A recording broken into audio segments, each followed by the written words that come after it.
প্রশাসনের অধীনে 2018 সালে এক প্রহসনের নির্বাচন অনুষ্ঠিত হয়, যেখানে সন্ত্রাসী সংগঠন ছাত্রলীগকে নানাবিধ নির্বাচনী জালিয়াতির মাধ্যমে বিজয়ী দেখিয়ে ঢাকা বিশ্ববিদ্যালয়ে তাদের যাবতীয় স্বৈরাচারী, গণবিরোধী ও সন্ত্রাসী কার্যক্রমকে বৈধতা দেওয়ার অপচেষ্টা করা হয়।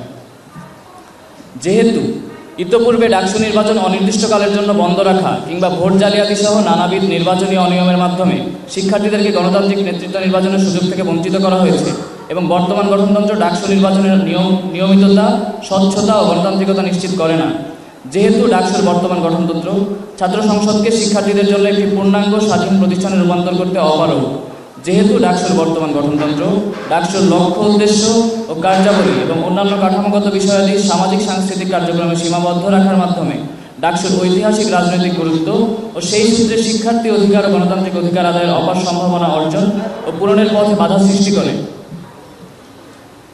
আবারও, যেহেতু ডাকসুর বর্তমান গঠনতন্ত্র অনুযায়ী সংসদের সভাপতি হন উপাচার্য এবং তিনি একচ্ছত্র একনায়কতান্ত্রিক ও অগণতান্ত্রিক ক্ষমতার অধিকারী, যেহেতু ঢাকা বিশ্ববিদ্যালয়ের সকল শিক্ষার্থীর প্রতিনিধিত্ব নিশ্চিত করতে বর্তমান গঠনতান্ত্রিক কাঠামো অপ্রতুল, যেহেতু শিক্ষার্থীদের প্রতিনিধিত্বশীল প্রতিষ্ঠান হওয়ার পরও ডাকসুর গঠনতন্ত্র সংশোধনের উপর শিক্ষার্থীদের কোনো নিয়ন্ত্রণ নাই, তাই আমরা শিক্ষার্থী অধিকার ও গণমুক্তির সংগ্রামের লড়াকু শক্তি বাংলাদেশ ছাত্র ইউনিয়ন ঢাকা বিশ্ববিদ্যালয় সংসদ একটি স্বাধীন, স্বতন্ত্র, ঢাকা বিশ্ববিদ্যালয়ের শিক্ষার্থীদের দ্বারা গঠিত, নিয়ন্ত্রিত ও ঢাকা বিশ্ববিদ্যালয়ের শিক্ষার্থীদের প্রকৃত অর্থেই প্রতিনিধিত্বশীল একটি গণতান্ত্রিক ডাকসু গড়ার নিমিত্তে ডাকসু গঠনতন্ত্রের এই সংযোজন, বিয়োজন ও সংশোধন প্রস্তাবনা উত্থাপন করছি।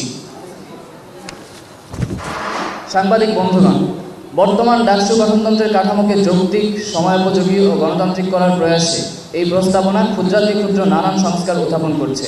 অধিকতর গুরুত্বপূর্ণ প্রস্তাবনা সমূহ হল: আমরা বলছি গঠনতন্ত্রের শুরুতে একটি প্রস্তাব অর্থাৎ প্রিয়াম্বল সংযোজনের কথা। আপনারা জানেন যে কোনো একটা প্রতিষ্ঠান, যেটা স্বতন্ত্র প্রতিষ্ঠান হয়, সেটা যদি একটা দেশের সংবিধানকে নিতে পারেন এক্সাম্পল হিসেবে, তার একটা প্রস্তাব থাকে, একটা প্রিয়াম্বল থাকে, যে প্রস্তাবের মাধ্যমে একটা নির্দিষ্ট গোষ্ঠী নিজেদেরকে একটি সংগঠনে কিংবা একটি রাষ্ট্রের যে কোনো কিছুতে সংগঠিত করে। সেই জায়গা থেকে আমরা বলছি ঢাকা বিশ্ববিদ্যালয়ের সকল শিক্ষার্থীর ঐক্যবদ্ধভাবে নির্দিষ্ট কিছু লক্ষ্য উদ্দেশ্য পূরণে ছাত্র সংসদে সংগঠিত হওয়ার ঘোষণা ও প্রতিষ্ঠানটির লক্ষ্য উদ্দেশ্য সম্বলিত প্রস্তাব সংযোজন করতে হবে। আমরা লক্ষ্য উদ্দেশ্যের মধ্যে কিছু সংযোজন এনেছি। সেই সংযোজনগুলোর মধ্যে আমরা স্পষ্ট করতে চেয়েছি শিক্ষার্থী অধিকার ও দেশের গণতন্ত্র রক্ষায়, গণমানুষের অগ্রগতির প্রশ্নে, বিশ্ববিদ্যালয়ের সিদ্ধান্ত গ্রহণ প্রক্রিয়ায় গণতান্ত্রিকতা রক্ষায়, একাডেমিক পাঠ্যক্রমের সামাজিক প্রাসঙ্গিকতা বজায় রাখতে একটি সুস্পষ্ট অঙ্গীকার। সেই অঙ্গীকারগুলা সংযোজনের জন্য আমরা 3টা নতুন লক্ষ্য উদ্দেশ্য সংযোজনের কথা বলেছি। আমরা ডাকসুর কার্যাবলী অংশে একাধিক সংস্কারের কথা বলছি।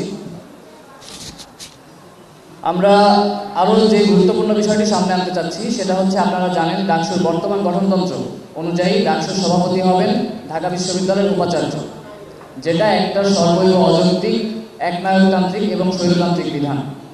আমরা চাই যে ছাত্র সংসদের সভাপতি ছাত্রদের ভেতর থেকেই হবে এবং ছাত্রদের সরাসরি ভোটে নির্বাচিত হবে, এবং এই বিষয়ক ধারা এবং উপধারা আমরা আমাদের বিস্তারিত প্রস্তাবনায় সংযোজিত করেছি।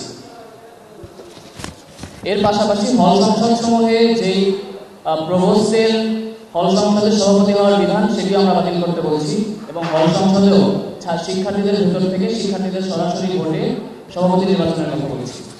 এর পাশাপাশি কোষাধ্যক্ষ পদটি আগে যেভাবে উপাচার্য কিংবা প্রভোস্ট দ্বারা নির্বাচিত হইত, সেটিও আমরা বাতিল করতে বলছি। এগুলোর পরেও যদি শিক্ষার্থী প্রতিনিধি ডাকসুর সভাপতি হয়, সেই ক্ষেত্রেও সভাপতির যে একনায়কতান্ত্রিক ক্ষমতাগুলা পূর্ববর্তী গণতন্ত্রে ছিল, সেগুলোর বাতিল আমরা চাইছি এবং ওই একনায়কতান্ত্রিক ক্ষমতাগুলা গণতান্ত্রিক নানান ধারা উপধারা দিয়ে আমরা রিপ্লেস করতে বলছি। এর পাশাপাশি আমরা ডাকসুর বর্তমান যে কাঠামো, সেখানে যে পদগুলো আছে সেগুলো সংস্কার দাবি করেছি। তার মধ্যে আমরা স্বাধীনতা সংগ্রাম ও মুক্তিযুদ্ধ বিষয়ক সম্পাদক নামে যে পদটি আছে, সেটি সংস্কার করে মুক্তিযুদ্ধ গণ আন্দোলন বিষয়ক সম্পাদক নামকরণ করতে বলেছি এবং এটির যে কার্যাবলী, সেগুলোকে আমরা সংস্কার করতে বলেছি। সেই সংস্কারগুলোকেও আপনারা বিস্তারিত প্রস্তাবনায় পাবেন। এর পাশাপাশি আমরা সমাজসেবা বিষয়ক সম্পাদক পদ সংস্কার করে সমাজসেবা ও পরিবেশ বিষয়ক সম্পাদক পদে রূপান্তর করতে বলছি এবং এইখানেও সমাজসেবা সম্পাদকের যে কার্যাবলী, সেটিকে সেই কাজের পরিধিকে আরও ব্যাপ্ত করে বিশ্ববিদ্যালয়ের যে প্রাণ প্রকৃতি, সেই প্রাণ প্রকৃতি রক্ষায় সোচ্চার ভূমিকার জন্য যেসব কার্যাবলী নেওয়া প্রয়োজন সেগুলো করতে বলছি। আমরা নতুন 5টি পদ সংযোজন করতে বলছি। তার মধ্যে 3টি অত্যধিক গুরুত্বপূর্ণ। একাডেমিক অ্যাফেয়ার্স ও গবেষণা বিষয়ক সম্পাদক, আবাসন বিষয়ক সম্পাদক, স্বাস্থ্যসেবা ও নিরাপত্তা বিষয়ক সম্পাদক। এই পদগুলোর যেই কার্যপরিধি সেটি বিস্তারিত প্রস্তাবনায় আছে। ঢাকা বিশ্ববিদ্যালয়ে অধ্যয়নরত শতভাগ শিক্ষার্থীর প্রতিনিধিত্ব নিশ্চিত করতে এবং ডাকসুর কার্যপরিধি একাডেমিক স্তর পর্যন্ত বিস্তৃত করতে আমরা অনুষদ এবং ইনস্টিটিউট সমূহের ছাত্র সংসদ গঠনের বিধান সংযোজন করতে বলছি। অনুষদ এবং ইনস্টিটিউট সমূহ আপনারা জানেন যে ঢাকা বিশ্ববিদ্যালয়ে সবাই আবাসিক শিক্ষার্থী না, বরঞ্চ বলা যায় যে অধিকাংশই আবাসিক শিক্ষার্থী না, যেহেতু আমাদের আবাসনের অবৈধতা আছে। সেই জায়গা থেকে তাদের প্রতিনিধিত্বের জন্য এবং আবাসিক কিভাবে যে একাডেমিক যেই কার্যপরিধি সেটাকে ডাকসুর কার্যপরিধির ভেতরে আনার জন্য আমরা অনুষদ বা ইনস্টিটিউট সংসদের প্রস্তাবনা করছি। আমরা আরেকটি বেশ বড়সড় চেঞ্জের কথা বলছি। আমরা ডাকসুর সর্বোচ্চ নীতি নির্ধারণী ফোরাম হিসেবে একটি প্রতিনিধি পরিষদের গোড়াপত্তন করতে বলছি। সেই প্রতিনিধি পরিষদে ডাকসুর যে 3টি কাঠামো আমরা প্রস্তাব করছি, অর্থাৎ পূর্ববর্তী কেন্দ্রীয় নির্বাহী সংসদ এবং হল সংসদের পাশাপাশি প্রস্তাবিত অনুষদ কিংবা ইনস্টিটিউট সংসদের যে নেতৃবৃন্দ, অর্থাৎ নির্বাচিত প্রত্যেক প্রতিনিধি সবাইকে নিয়ে প্রতিনিধি পরিষদ গঠিত হবে। ধরে নেওয়া যেতে পারে এই প্রতিনিধি পরিষদের সাইজ অ্যারাউন্ড 350 বা 400 হতে পারে। তো এই যে 400 বা 450 জনের বডিটা, এটা হবে প্রতিনিধি পরিষদ এবং প্রতিনিধি পরিষদ হবে ডাকসুর নীতি নির্ধারণী সর্বোচ্চ ফোরাম। প্রতিনিধি পরিষদের আজ্ঞাবহ থাকবে অন্যান্য সকল বডি, অর্থাৎ প্রতিনিধি পরিষদ অন্যান্য বডিকে যে কোনো আদেশ দিলে অন্যান্য বডি সেটির আজ্ঞাবহ হবে। আমরা হলের ক্ষেত্রে বা ইনস্টিটিউটের ক্ষেত্রে বা অনুষদের ক্ষেত্রে সেখানে একটি সাধারণ পরিষদ সংযোজনের কথা বলছি।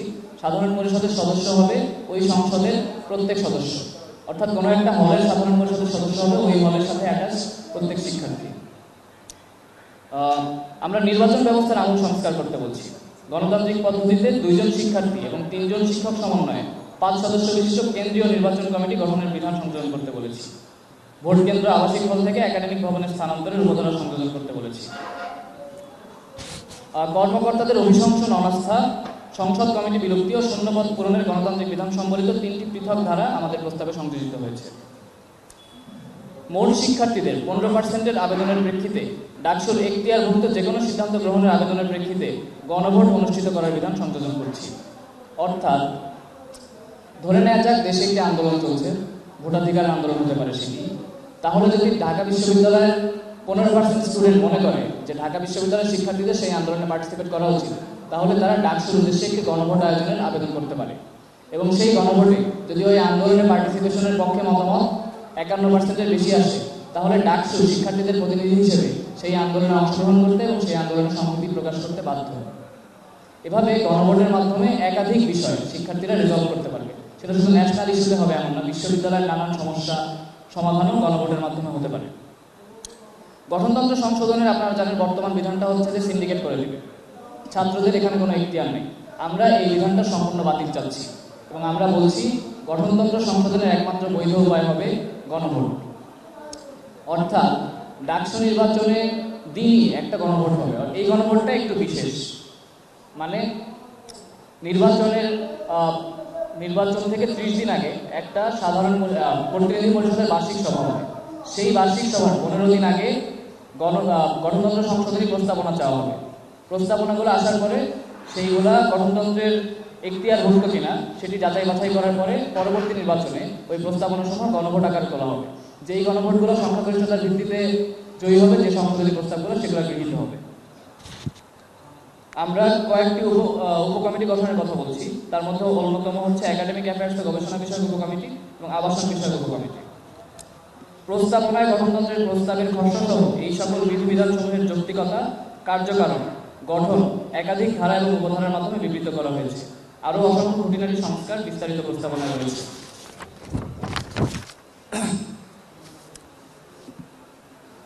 সাংবাদিক বন্ধুগণ, ঢাকা বিশ্ববিদ্যালয়ের সিদ্ধান্ত গ্রহণ প্রক্রিয়ায় শিক্ষার্থীদের কার্যকর প্রতিনিধিত্ব নিশ্চিত করার নিমিত্তে সিনেটে ছাত্র প্রতিনিধির সংখ্যা বৃদ্ধি, সিন্ডিকেটে ছাত্র প্রতিনিধি অন্তর্ভুক্তি ও প্রস্তাবিত অনুষদ বা ইনস্টিটিউট সংসদের নির্বাচিত কর্মকর্তাদের মনোনয়নের মাধ্যমে একাডেমিক কাউন্সিলে শিক্ষার্থী প্রতিনিধি অন্তর্ভুক্তির দাবি জানাচ্ছি আমরা। নির্বাচনী অনিয়ম ও ভোট কার্যভিত্তিক অভিজ্ঞতা থেকে শিক্ষা নিয়ে ডাকসু নির্বাচনের স্বচ্ছতা ও গণতান্ত্রিকতা রক্ষায় ঢাকা বিশ্ববিদ্যালয় প্রশাসনকে নির্বাচনী পরিবেশ বিনির্মাণে উদ্যোগী ভূমিকা পালন করতে হবে। সাংবাদিক বন্ধুগণ, আমরা আরও প্রত্যাশা করি নির্বাচনী আচরণবিধিতে প্রার্থীদের নির্বাচনী প্রচারে সাম্যাবস্থা ও গণতান্ত্রিকতা বজায় রাখা ও ক্যাম্পাসের পরিবেশ বিনষ্ট হওয়া থেকে রক্ষার নিমিত্তে পোস্টার ও অন্যান্য প্রচারিক উপাদান সাঁটানোর জায়গা নির্দিষ্ট করা হবে এবং একই সাথে প্রাণ প্রকৃতির প্রতি সংবেদনশীলতা প্রদর্শনপূর্বক নির্বাচনী প্রচারে পরিবেশ বান্ধব উপকরণ ব্যবহার বাধ্যতামূলক করা হবে। যদিও আজকে আসলে আমাদের প্রেস কনফারেন্স আমরা পিভিসি ব্যবহার করেছি, আপনারা জানেন যে আমরা ইউজুয়ালি কাপড়ের ব্যানার ব্যবহার করি, কিন্তু যাই হোক সময়ের অপ্রতুলতা এবং এক প্রকার ইনএফিসিয়েন্সির কারণে আমাদের আজকে সেটা করা হয়ে ওঠেনি। ডাকসু নির্বাচন কেন্দ্রিক সকল কর্মকাণ্ড পুরো দেশের জন্য এবং দেশের সকল অনুরূপ প্রতিষ্ঠানের জন্য গণতন্ত্রের দৃষ্টান্ত স্থাপন করুক, এই প্রত্যাশা বিশ্ববিদ্যালয়ের সকল শিক্ষার্থীর। আমরা বাংলাদেশ ছাত্র ইউনিয়ন ঢাকা বিশ্ববিদ্যালয় সংসদ প্রত্যাশা করি বিশ্ববিদ্যালয় প্রশাসন সকল অংশীজনের মতামত গুরুত্বের সাথে বিবেচনায় নিয়ে একটি যৌক্তিক, সময়োপযোগী ও গণতান্ত্রিক সংস্কারের মধ্য দিয়ে ডাকসুকে একটি শিক্ষার্থী ও গণবান্ধব প্রতিষ্ঠানের রূপ দেবেন এবং পরিবর্তনের এই সময়কালে সর্বোচ্চ সদ্ব্যবহার নিশ্চিত করবেন। সবাইকে অসংখ্য ধন্যবাদ।